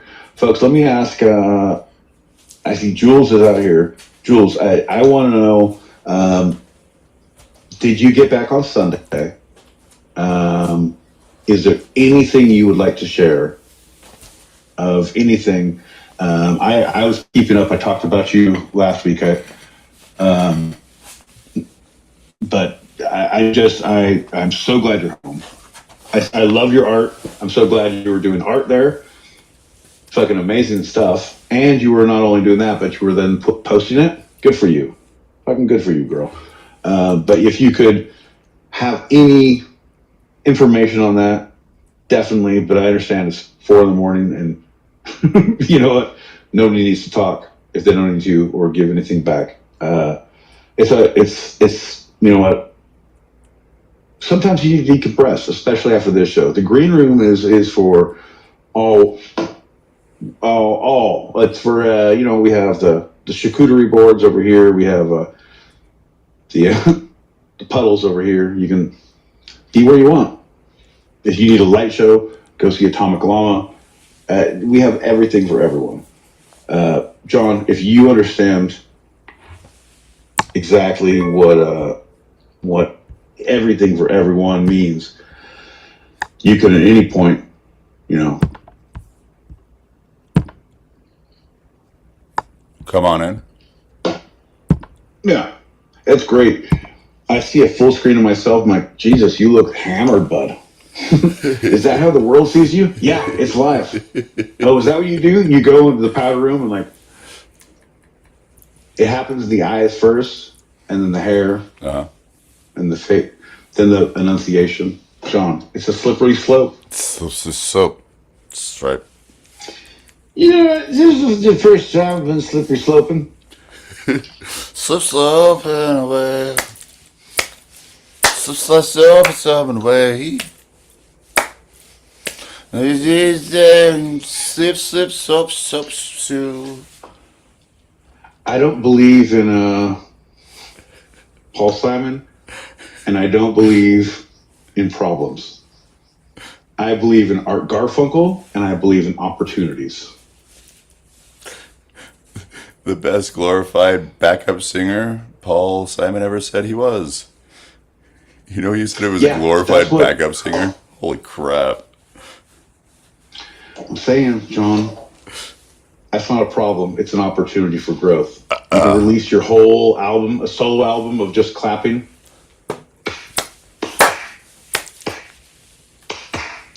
So good. Garfunkel claps the hits.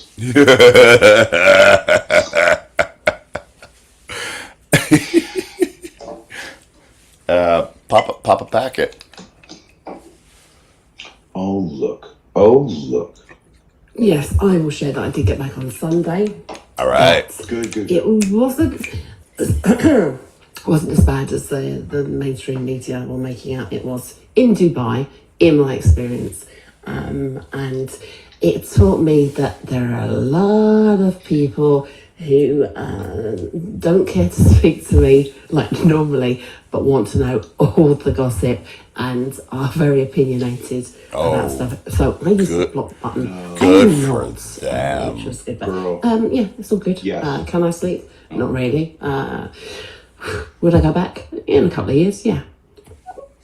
So glad. Awesome. So glad you're here. You're home. I want to start with that because you said that when she first popped in, and I was off. But like, yeah, well, both of us are. Sunday, you're home. 100%. And the other, like, I didn't even think about that. Like, I know because you have all the fucking followers, and no, like, say no more. Good to go. I just want to make sure you're good for. You're not spoiled on traveling, because I know there's trips coming up that a lot of people are excited about, and just saying, looking at, you know, that if that's still on the table, I think we're going to be flying John out here if he can get any time off on what those things are. So, looking at that. So keep that in mind. One more. Hey Pete, where's the dab station? I didn't see the dab station. I see the dude rolling joints over there. Can I just go grab one?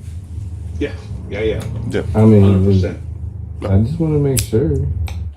Yeah. No, you go grab one. The dude to the left does cigars. Guy to the right does joints. You have to tap him on the shoulder and say, "I'm with the two-sided." He'll open the curtain. You go back to everything that's refined.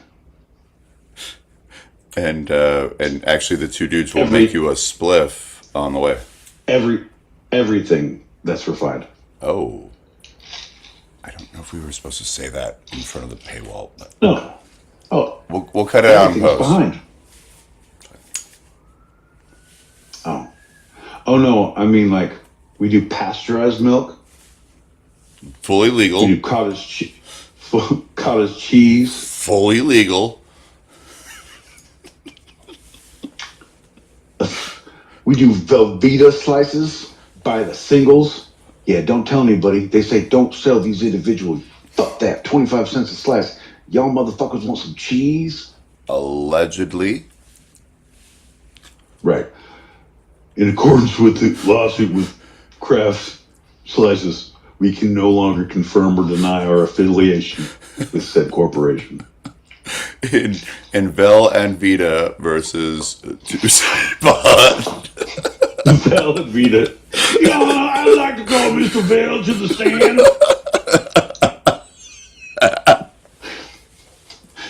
Bring your crafty ass up here. He always melts under pressure. Perfect. So we have affirmative on the transcontinental interstellar galactic travel passes coming up. Ooh, so yeah, I'll have to in April.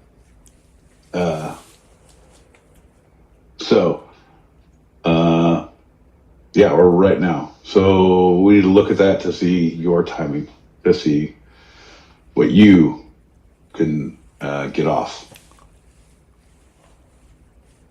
Get it? Got it. I gave my own messages. Folks.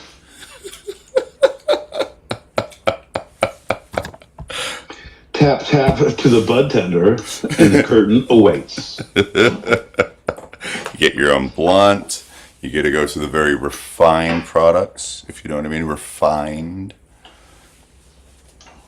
Yeah, no. And the great thing is,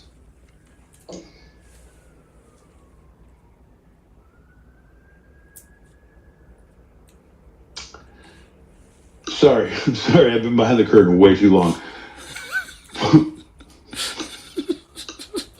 The great thing is, John. Yes. There's no cover charge from 7 to 10 p.m. Time is it? Oh, it's 9:52. Glad you're here, guys. Well, I think it's time to bow out and go back behind that curtain until next week. What do you think, my Bo Peep? Yeah. Yeah, no, yeah, 100%. I think I definitely I agree with you. But I don't. It's one of those things where I'm like, now I'm caught in my head of like, what if there was a place like that? And I'm thinking of like, yeah, and then I'm like, well, there has to be slides. Why? Because sometimes you don't want to walk. I'm thinking all these things in my head, like, I'm drawing it out. I'm like, how much would it cost? I'm like, all right, we need an architect.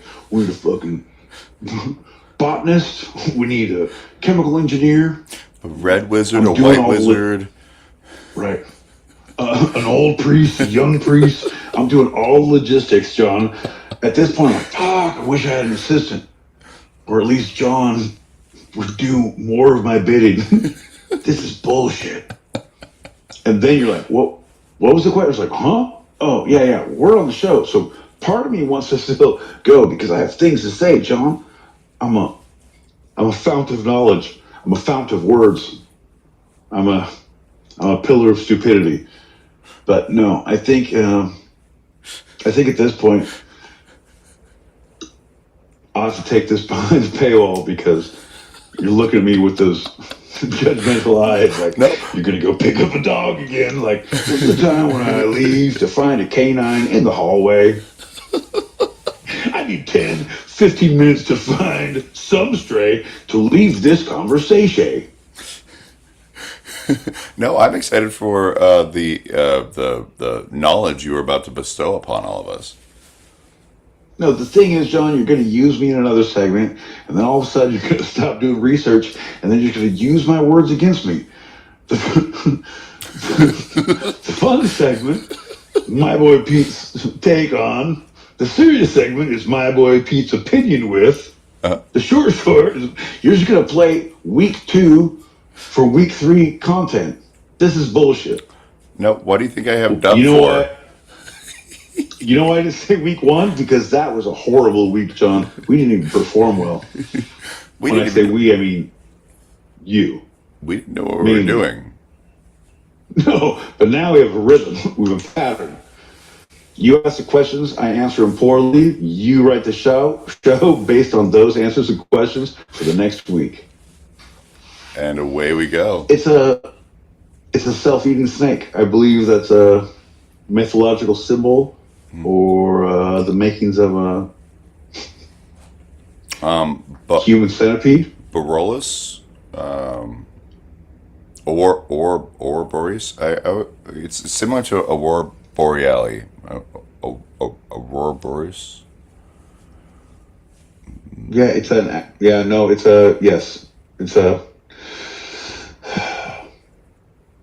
yes. Bulbous, baby. A bulbous humanus. It's a humanus centipedus. It's a gangrenous greenus.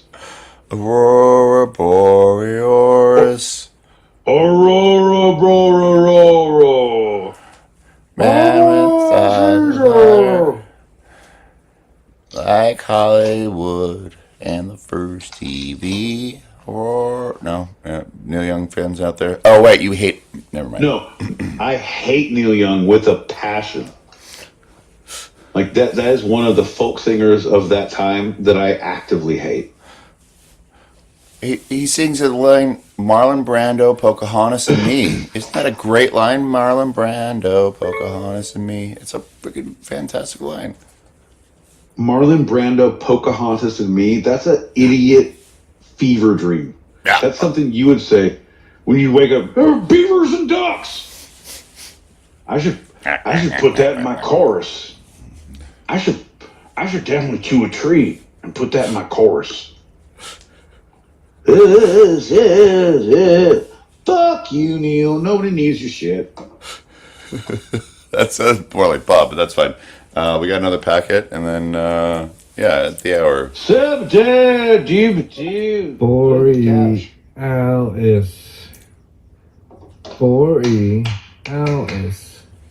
Borealis.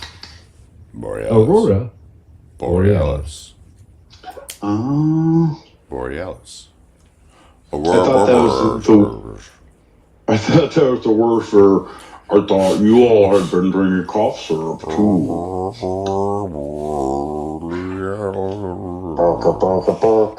Borealis. Hey kids, when one panda loves another panda, and they eat each other's steaks, that's called a borealis. Wah, wah, wah, wah, wah.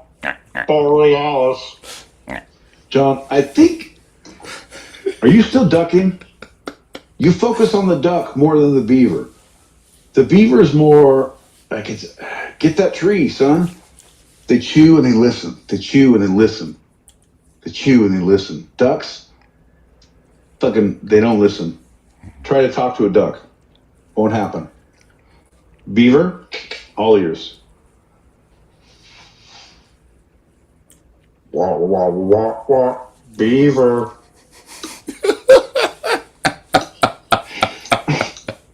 That's stupid. Right? You guys. It's times like these, like, that's not funny. I know. But it's times like these we resort to jokes like this. Waka. Beaver. In the arms. This is where you play the music behind. And in times like this, for only one Tuesday a week, 8 p.m. Pacific, of an angel, for the low price of 2 hours of your time, fly away with me. Waka. John L. Peacock. Beaver. Jokes like this he deserves the low of mental contribution. Oh, an angel.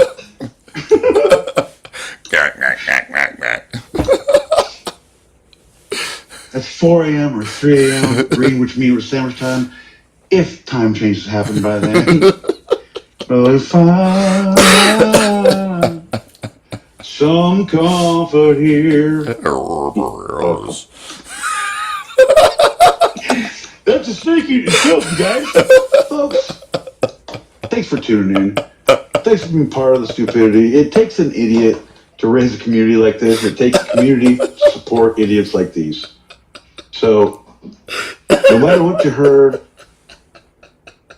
no matter what you say, make sure you say it to your friends' Say it to your coworkers. Say it to your goddamn parole officer, because we'll be here next week. Will you? Join us, won't you? Burger, burger. Beaver. Beavers. Oh, hold on. See, John, now people start chiming in. Oh, it's like a quiet church house up in this motherfucker till we start making beaver jokes, and now y'all start coming out of the woodwork. Okay. All right. No, pandas are fake. They're like Chinese robots or something. Oh, birds are they fake. They only exist in China, and we have to borrow them for our zoos and shit. Right. It's a pretty weird situation. The pandas. What, like right kangaroos? You know what? Those aren't real pandas. I'm telling you. Pandas aren't animals, I don't think. I'm with it. Birds aren't real. Hear me out on this. The Chinese are fucking weird. Hear me out on this. Hear me out on this. We only got pandas when we got USB-C, John. So I heard their charging was only compatible. That's why. Correct me if I'm wrong. Apple iPhones had to go to USB-C for their charging. It's because of that, I heard. 100%. Yeah. Right. There was a guerrilla journalist story. Broke into an Apple factory. The line was run completely by pandas. But turns out they were robots disguised as pandas. I knew it. Disguised as robots. So, right, you're getting away around all the customs, the insurance, the animal rights laws. Am I a robot or am I a panda? That was the theme song I pitched to Hulu when I pitched that story. They said we were not interested, John. Weird. They wanted nothing to do with it. Weird. That's it. The birds aren't real either. Those are fucking cameras. Told you. Said. Yeah. Birds are fake. Birdsarefake.com. A lot of the birds just sit and record traffic, man. You see them all on the side of the road. You see them up on the lights. Especially them you see them pigeons, on the bro. power poles. Peacocks. They're just recording us, man. Peacocks aren't real. Peacocks aren't real.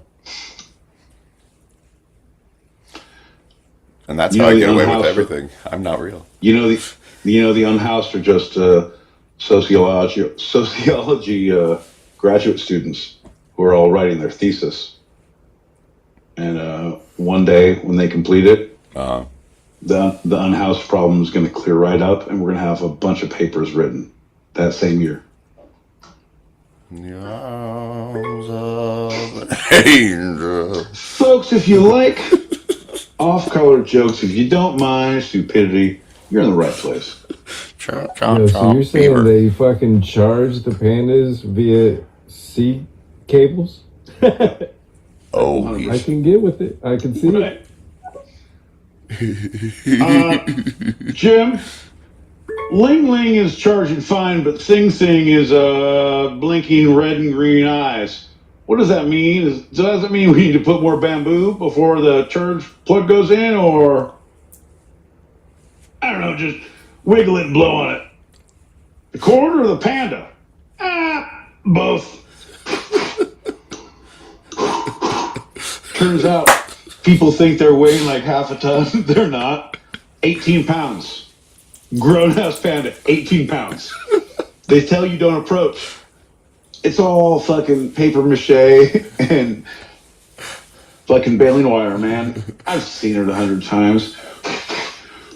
Happy birthday, happy birthday. Oh, fuck, the birds get on the power poles and power lines to charge, dude. They're just charging. All right. Happy birthday, boy or girl. All right, John. No, yeah, we're... How about this? See, when you start at 8 o'clock Pacific time, how about this? After the time change, you get this quality in the green room. When you have motherfucker, right? Love y'all, man. He's in. He's in. God damn it. Where have you been all my life? All this time change has kept us apart. All these years. All these months. I don't know. Who keeps track of these things? They come and they go. God damn it, mind fucks. The goat, my friend. The fucking goat. He's the same time as you now. You're aligned. I know. Take That's this what time. I'm saying. Don't waste What it. Jupiter was aligned with Saturn. Yeah. Chomping and listening. Chomping and listening. Hey, how do you approach life? Chomping and listening. Like a beaver, man. Yeah. I attack and then I listen if there's any danger. Attack and listen if there's any danger. Right. Beaver style. No, beaver. Yeah, no. I remember. Yeah. Have you heard that?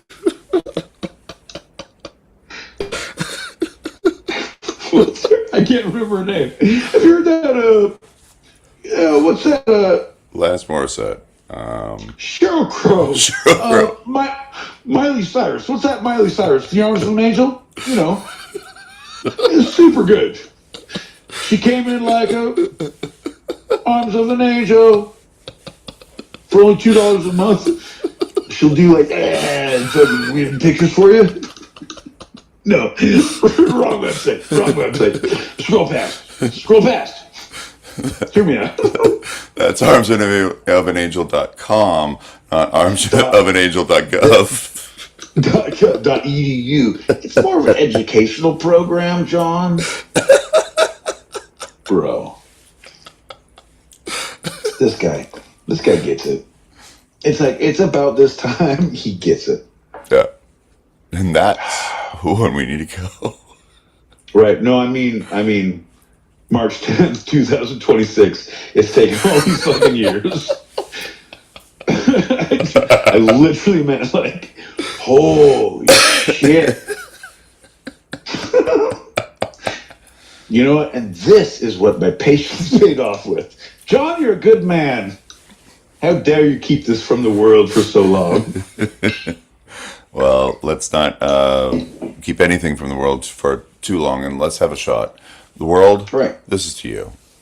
Yeah, we'll see you next week. Yeah. Bink, bink, bink. My gal. Later, skaters. Bye.